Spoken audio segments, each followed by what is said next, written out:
Hello there. I want to show you guys the mini saber version 2.0.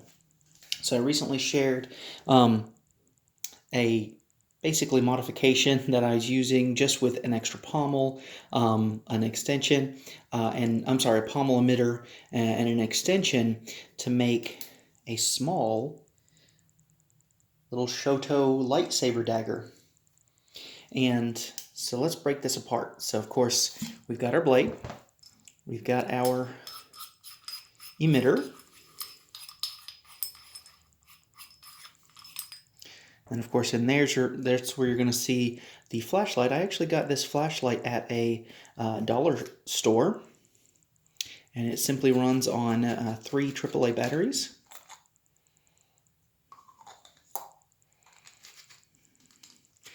And it has a really nice little focusing lens here, so it's a single LED. It's very, very bright. And so with just some extra LGT Crimson Dawn parts, this was actually an emitter, but it's female threaded, unlike the other emitters that are male threaded.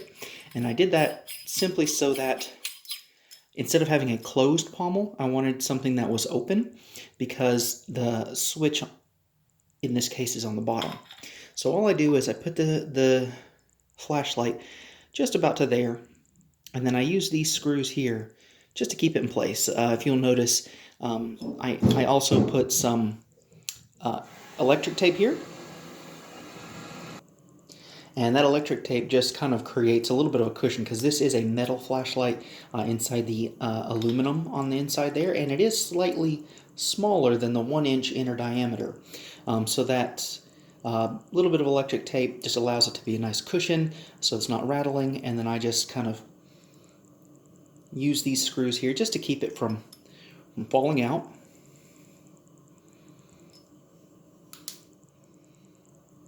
And in this case, I have a bit of photon blade, just because this is a white LED. It has a slight blue tint to it, so it works really, really well with a photon blade.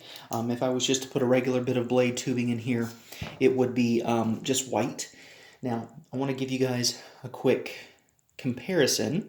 So this is my NeoPixel Antares, and so if you compare these, really it's just about the size of the emitter and switch section. If I take off this extension, this is something that I have not only to kind of give a little bit more length to my saber for counterbalance, but also some aesthetics. But typically a saber is going to be about this length. So when you compare that to my mini saber, it's a little more than half of a normal saber. And what I really like to put in this is my flat acrylic ripper blade. So that fits in just like so. And I got this slanted S-curve emitter specifically for this. I had a different emitter before, and it made the blade kind of stick out to about here. Because the top of the emitter was like that. So I got this just so that I could sit this a little lower in the emitter. Just tighten that screw. And then with the flashlight on, that comes on pretty good.